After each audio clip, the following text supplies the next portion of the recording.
ನಿಮ್ಮದೇ ಆಗಿರ್ತಕ್ಕಂಥ YouTube channel study with ಪರಶುರಾಮ್ಗೆ ಸ್ವಾಗತ ಅಂತ ಹೇಳ್ತಾ, ನಾಳೆ ನಡೀತಕ್ಕಂಥ SSLC ದ್ವಿತೀಯ ಭಾಷೆ ಕನ್ನಡ ವಿಷಯದಲ್ಲಿ ಮೋಸ್ಟ್ ಎಕ್ಸ್ಪೆಕ್ಟೆಡ್ ಕ್ವಶನನ್ನು ಇಂಗ್ಲೀಷ್, ಮರಾಠಿ, ಉರ್ದು, ತಮಿಳ್, ತೆಲುಗು ಅವರಿಗೆ ಕೊಡ್ತಾ ಇದ್ದೀವಿ. ತುಂಬ ಚೆನ್ನಾಗಿದ್ದಾವೆ. ಸೊ ಪ್ರಶ್ನೆಗಳನ್ನು ನೋಡ್ಕೊಂಡೋಗಿ ಖಂಡಿತವಾಗಿ ರಿಪೀಟ್ ಆಗ್ತವೆ ಅಂತ ಹೇಳ್ತಾ ವಿಡಿಯೋನ ಲೈಕ್, ಶೇರ್ ಮತ್ತು ಸಬ್ಸ್ಕ್ರೈಬ್ ಮಾಡೋದನ್ನು ಮಾತ್ರ ಮರೆಯದಿರಿ.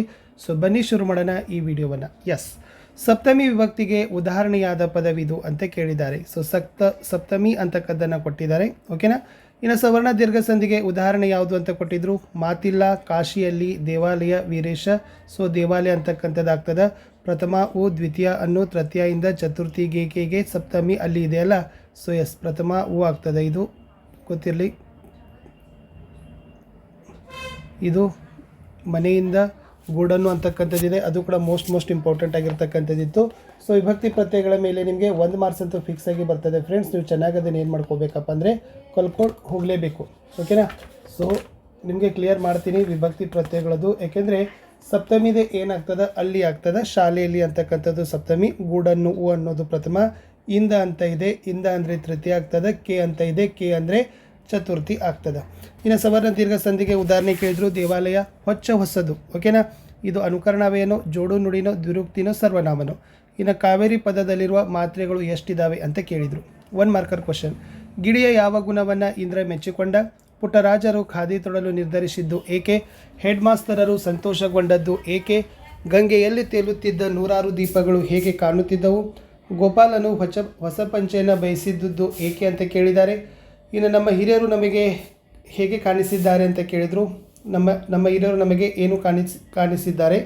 ಇನ್ನು ಯುಗಾದಿಯ ಸಂದರ್ಭದಲ್ಲಿ ನೆಲದಮ್ಮ ಹೇಗೆ ಸಿಂಗಾರಗೊಳ್ಳುತ್ತಾಳೆ? ಕವಿ ಮಾನವನ ಬದುಕನ್ನು ಇಬ್ಬನಿಯಂತೆ ಇರಬೇಕಂತ ಏಕೆ ಬಯಸ್ತಾರೆ? ನಮ್ಮ ಕರ್ತವ್ಯಗಳನ್ನು ಹೇಗೆ ಮುಗಿಸಬೇಕೆಂದು ಕವಿ ಹೇಳಿದ್ದಾರೆ. ವೇಷ ಮತ್ತು ಆಚರಣೆಗಳ ಸಂಬಂಧ ಹೇಗಿರಬೇಕೆಂದು ಸಿದ್ದರಾಮ ಹೇಳಿದ್ದಾರೆ. ತುಂಬಿದ ಕುಣಿಗಲ್ ಕೆರೆಯನ್ನು ಯಾವುದಕ್ಕೆ ಹೋಲಿಸಲಾಗಿದೆ? ಕೌರವನ ಸೇನೆಯು ಉತ್ತರನಿಗೆ ಹೇಗೆ ಕಾಣಿಸಿತು? ಇನ್ನು 2 ಮಾರ್ಕರ್ ಕ್ವಶನ್. ಮರವನ್ನು ಬಿಟ್ಟು ಹೋಗದೆ ಇರಲು ಗಿಳಿ ನೀಡಿದ ಸಮರ್ಥನೆ ಏನು? ಹಿರಿಯ ವಿದ್ಯಾರ್ಥಿಗಳು ಹೆಡ್ ಮಾಸ್ತರರ ಬಳಿ ಯಾವ ವಿಚಾರವನ್ನು ಹೇಳಿಕೊಡ್ತಾ ಇದ್ರು? It's important. ಹರಿದ್ವಾರಕ್ಕೆ ಕಪಿಲ ಸ್ಥಾನ ಅಂತ ಹೆಸರು ಬರಲು ಕಾರಣ ಏನು? ಸಮಾಜ ಜೀವನದ ಪ್ರಧಾನ ಲಕ್ಷಣ ಯಾವುದು? ಸದ್ದು ಮಾಡದೆ ಬಾಳಬೇಕು ಎಂಬುದಕ್ಕೆ ಕವಿ ನೀಡುವ ಹೋಲಿಕೆಗಳು ಏನಂತವೆ? ಇನ್ನು ಕುಣಿಗಲ್ ಕೆರೆ ಎಂಥವರನ್ನು ಬೆರಗುಗೊಳಿಸುವಂತಿತ್ತು ಏಕೆ? ಇನ್ನು ವೈದ್ಯರು ಭೀಮನಾಯಕನ ಮಗುವಿನ ಪ್ರಾಣವನ್ನು ಹೇಗೆ ಉಳಿಸಿದರು? ಕನ್ನಡಿಗರ ಕಾವ್ಯ ರಚನಾ ಶೈಲಿಯನ್ನು ಕವಿ ಹೇಗೆ ವರ್ಣಿಸಿದ್ದಾರೆ ಅನ್ನೋದು ಮೋಸ್ಟ್ ಇಂಪಾರ್ಟೆಂಟ್ ಇತ್ತು. ಇನ್ನು ಸಾಹಿತ್ಯ ಪರಿಚಯದಲ್ಲಿ ರಮೇಶ್ ಗೌಡ MK ಅವ್ರ ಬಗ್ಗೆ ನೋಡ್ಕೊಂಡೋಗಿ. ಸೊ ಇಂಪಾರ್ಟೆಂಟ್ ಇತ್ತು. ಇನ್ನು ಸಾರಾಂಶ ಬರಲಿಕ್ಕೆ ಕೊಟ್ಟಿದ್ದಾರೆ. ಬೆಟ್ಟದ ಮೇಲೊಂದು ಮನೆಯ ಮಾಡಿ ಮೃಗಗಳಿಗಂಜಿದಡೆ ಅಂತಯ್ಯ, ಸಮುದ್ರದ ತಡಿಯಲ್ಲೊಂದು ಮನೆಯ ಮಾಡಿ ನೊರೆತೆರೆಗಳಿಗಂಜಿ ದಡೆಂತಯ್ಯ, ಸಂತೆಯೊಳಗೊಂದು ಮನೆಯ ಮಾಡಿ ಶಬ್ದಕ್ಕೆ ನಾಚಿದಡೆಂತಯ್ಯ, ಚನ್ನಮಲ್ಲಿಕಾರ್ಜುನ ದೇವ ಕೇಳೆಯ, ಲೋಕದೊಳಗೆ ಹುಟ್ಟಿದ ಬಳಿಕ ಸ್ತುತಿ ನಿಂದನೆಗಳು ಬಂದಡೆ ಮನದಲ್ಲಿ ಕೋಪವ ತಾಳದೆ ಸಮಾಧಾನಿಯಾಗಿರಬೇಕು. ಅಲಂಕಾರ. ಮಗುವಿನ ಮುಖ ಚಂದ್ರದಂತೆ ಮನೋಹರವಾಗಿದೆ ಅಂತ ಕೇಳಿದ್ದಾರೆ. ಇದು ಉಪಮಾಲಂಕಾರ ಆಗ್ತದೆ. ಅಂತ್ಯ ಅಂತ ಬಂದಿದೆ. ಗಾದೆ ಮಾತು. ಕೈ ಕೆಸರಾದರೆ ಬಾಯಿ ಮೊಸರು, ಹಕ್ಕಿಗಳಿಗೆ ಗೂಡು, ಮಕ್ಕಳಿಗೆ ತಾಯಿ ಅಂತ ಇದೆ. ಇನ್ನು ಸಂದರ್ಭ ಕೇಳಿದ್ರು. ಅದು ಯಾರಿಗೂ ಮೋಸ ವಂಚನೆ ಮಾಡುವವರಲ್ಲ. ಇಲ್ಲಿ ವಾಸ್ತುಶಿಲ್ಪಿಯ ಕಲ್ಪನೆ ಸಾಕಾರಗೊಳ್ಳುತ್ತದೆ. ಅಮ್ಮನ ಮಾತು ಸುಳ್ಳಾಗಲಾರದು. ನೆಲಮುಗಿಲ ವಾಲಗವೇ ನಡೆದಂತಿದೆ. ಎಮ್ಮರ ಮನೆಯ ನಾರಿಯರೇ ಸಾಕು ಅಂತ ಇತ್ತು. ಇನ್ನು ಪದ್ಯದಲ್ಲಿ ಏಕಾಂಕಿದಿಂದ ಹಿಡಿದು ನಡೆದನವರೆಗೆ ಇದೆ. ಕಾಡುದಿಂದ ಕಂಡಿತು. ಸೊ ಮೋಸ್ಟ್ ಇಂಪಾರ್ಟೆಂಟ್ ಇತ್ತು. ಇನ್ನು ಲಾಂಗ್ ಕ್ವಶನ್ ಆನ್ಸರಲ್ಲಿ ಅಡಿಗರ ಪ್ರಕಾರ ಜೀವನ ಯಾವಾಗ ಸಾರ್ಥಕವಾಗ್ತದೆ ಅಂತ ಕೇಳಿದ್ದಾರೆ. ಅಥವಾ ಗುರಿ ಪದ್ಯದ ಸಾರಾಂಶವನ್ನು ಬರಲಿಕ್ಕೆ ಕೇಳಿದರೆ. It's a very most important ಇತ್ತು. ಇನ್ನು ಪ್ರಬಂಧ ನೋಡಿ. ವಿದ್ಯಾರ್ಥಿಗಳ ಕಲಿಕೆಯಲ್ಲಿ ಮೊಬೈಲ್ನ ಪಾತ್ರ ಕೇಳಿದ್ದಾರೆ. ಪರಿಸರ ಸಂರಕ್ಷಣೆಯಲ್ಲಿ ಇಂದಿನ ಅಗತ್ಯ ಕೇಳಿದ್ದಾರೆ. ಪತ್ರ ನೋಡಿ.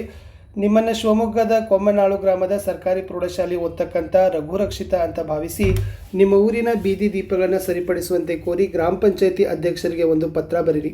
ಅಥವಾ ನಿಮ್ಮನ್ನು ಮೈಸೂರಿನ ತರಳುಬಾಳು ಪ್ರೌಢಶಾಲೆ ಓದ್ತಕ್ಕಂಥ ತರುಣ ತುಳಸಿ ಅಂತ ಭಾವಿಸಿ ಹುಟ್ಟುಹಬ್ಬಕ್ಕೆ ಆಗಮಿಸುವಂತೆ ವಿಜಯನಗರದ ಕೋಟೆ ಬೀದಿಯಲ್ಲಿ ವಾಸವಾಗಿರೋ ದೊಡ್ಡಪ್ಪನಿಗೆ ಪತ್ರ ಬರೀರಿ ಅಂತ ಈ ಕ್ವಶನ್ ಪೇಪರ್ ಇತ್ತು.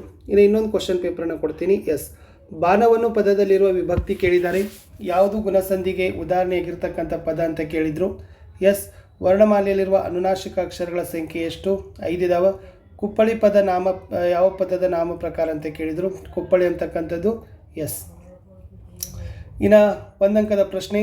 ಪುಟ್ಟರಾಜರು ಯಾವ ಭಾಷೆಗಳಲ್ಲಿ ಪಾಂಡಿತ್ಯವನ್ನು ಗಳಿಸಿದರು? ಪುಟ್ಟರಾಜರು ಖಾದಿ ಬಟ್ಟೆ ತೊಡಲು ನಿರ್ಧರಿಸಿದ್ದು ಏಕೆ? ಹಸಿಮಸಿ ಅಂದರೆ ಏನು?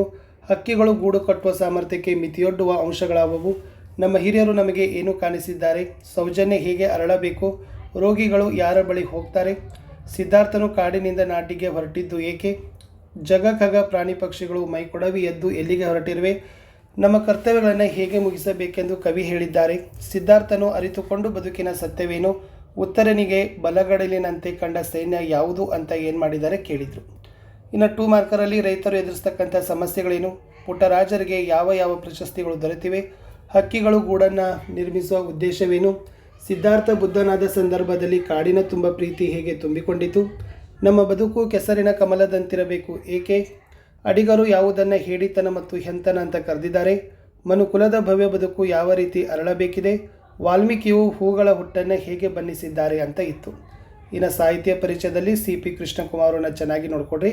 ಪದ್ಯದ ಸಾರಾಂಶದಲ್ಲಿ ಕೇಳಿದರು, ಕೊರಡ ಕೊನೆರಿಸಿ ತುದಿಗೆ ಮುಗುಳು ನಗೆ ಮುತ್ತಿಟ್ಟು ಬರಡೂ ಜೀವಕ್ಕೆ ಹೊಸತು ಚೈತನ್ಯವ ಕುಕಿಲ ಕೋಗಿಲೆ ಕಂಠ ಮುಕ್ತ ತಾರಕಕೇರಿ ಚಿಲಿಪಿಲಿಯ ಕಲರವಕ್ಕೆ ಮತ್ತೇರಿದೆ.